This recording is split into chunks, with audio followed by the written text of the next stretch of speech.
बिस्मिल्लाहिर्रहमानिर्रहीम। आज हम पढ़ेंगे lecture number 2 of chemical kinetic.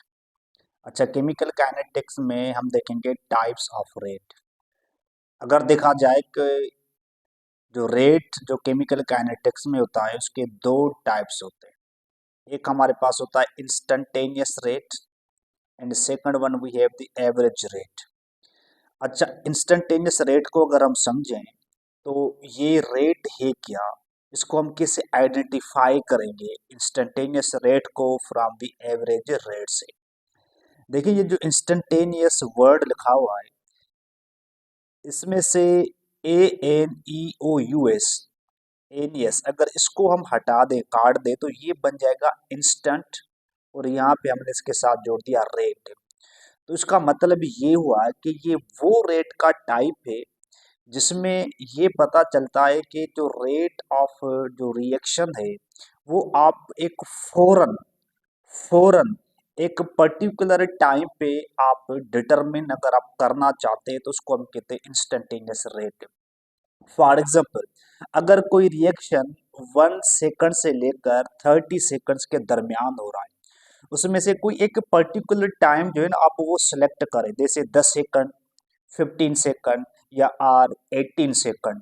तो वो पर्टिकुलर टाइम जहाँ पे आप रेट को डिटरमाइन करना चाहते हैं उसको हम कहते हैं इंस्टेंटेनियस रेट कहते हैं। इसकी अगर हम डेफिनेशन देखें, it occurs at a short Spain of the time. ठीक है ना, वो शॉर्ट स्पेन ऑफ टाइम जहाँ पे अगर रेट हो रहा होता है उसको हम कहते हैं इंस्टेंटेनियस रेट। अच्छा, ये होता है एट अ पर्टिकुलर टाइम, यहाँ पे आप देख सकते हैं it always occurs at a particular time. अच्छा, इसको हम कैसे रिप्रेजेंट कर सकते हैं कि इंस्टेंटेनियस जो रेट होता है उसके लिए हम सिंबल लिखते हैं डी। अच्छा, ये डी का मतलब क्या हुआ कि हम इसको कैसे रिप्रेजेंट करेंगे। देखिए, यहाँ पे आप समझें कि अगर आपके पास ये है रेट, तो यहाँ पे हम लिखेंगे डी एक्स, और यहाँ पे हम लिखेंगे डी टी। ये जो स्मॉलर डी है, ये स्मॉलर डी रिप्रेजेंट कर रहा होता है इंस्टेंटेनियस रेट को। तो जो इंस्टेंटेनियस रेट होता है तो कंसंट्रेशन के साथ हम ये डी लगाएंगे। तो डी का मतलब ये हुआ कि स्मॉलर, मतलब आप चीज देखना चाहते हैं, okay, at very smaller interval of the time. तो उसको हम कहते हैं इंस्टेंटेनियस रेट ऑफ रिएक्शन। दूसरा हमारे पास है एवरेज रेट।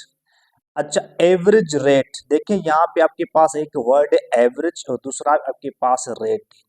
आप इसको ऐसा समझें कि अगर आपके पास कोई रिएक्शन स्टार्ट हो रहा है, फॉर एग्जांपल 5 सेकंड से, कोई रिएक्शन अगर स्टार्ट हो रहा है 5 सेकंड से और ये 30 सेकंड्स के दरमियान हो रहा है, ठीक है ना, तो 5 और 30 सेकंड्स के दरमियान जो आपके पास ये जो टाइम है, उस टाइम के दौरान जो आपकी कंसंट्रेशन वगैरह जो चेंज हो रही है, ठीक है, तो उसको हम कहते हैं एवरेज टाइम, कहते हैं हम एवरेज निकालते हैं। अच्छा, एवरेज हम कैसे निकालते हैं, जैसे आपके पास यहाँ पे आर है तो यहाँ पे हम लिखते हैं कि डी, ठीक है ना, इसको हम लिखेंगे ये जो डी है ये इस डी से डिफरेंट है, तो this is the D x over, ये आपके पास आ जाएगा ये डी टी। ठीक है ना, तो डी टी का मतलब क्या हुआ, डी टी का मतलब हुआ कि T two minus a T one हो जाएगा, मतलब final time minus initial time हो जाएगा।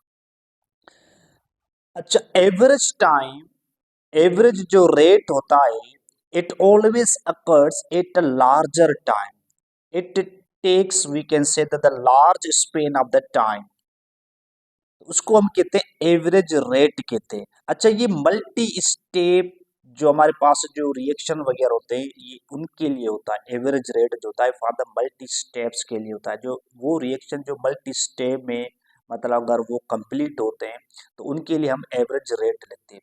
अच्छा, जब हम एवरेज रेट लिखते हैं तो उसके लिए हम ये जो डेल्टा जो आप देख रहे हैं, ये लार्जर जो डेल्टा आप देख रहे हैं, ये हम इस्तेमाल करते हैं। ठीक है। अच्छा, इसमें there is no concept of the slope, इसमें हम स्लोप वगैरह का इस्तेमाल एवरेज रेट में नहीं करते, लेकिन जो हमारे पास इंस्टेंटेनियस रेट होता है उसमें हम स्लोप का इस्तेमाल करते हैं। अच्छा, स्लोप बेसिकली क्या होता है, it is D Y over D x.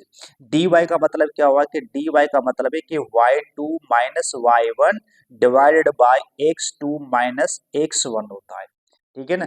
ये Y two minus Y one divided by x2 minus x1 होता है। So therefore for instantaneous rate of the reaction the slope is a compulsory. तो slope के जरिए आप जो होता है इंस्टेंटेनियस रेट को आप फाइंड कर पाते हैं। For the average rate there is no slope, slope बिल्कुल भी नहीं है।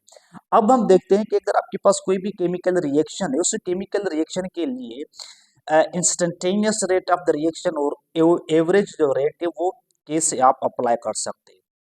अब यहाँ पे आप देख सकते हैं कि आपके पास एक रिएक्शन जैसे nitrogen, it reacts with 3 moles of the hydrogen, there is a formation of the ammonia, 2 moles of the ammonia.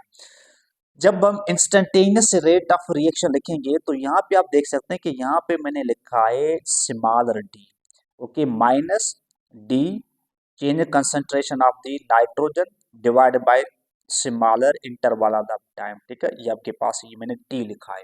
यहाँ पे माइनस का मतलब क्या हुआ, माइनस का मतलब ये हुआ कि concentration of nitrogen is decreasing.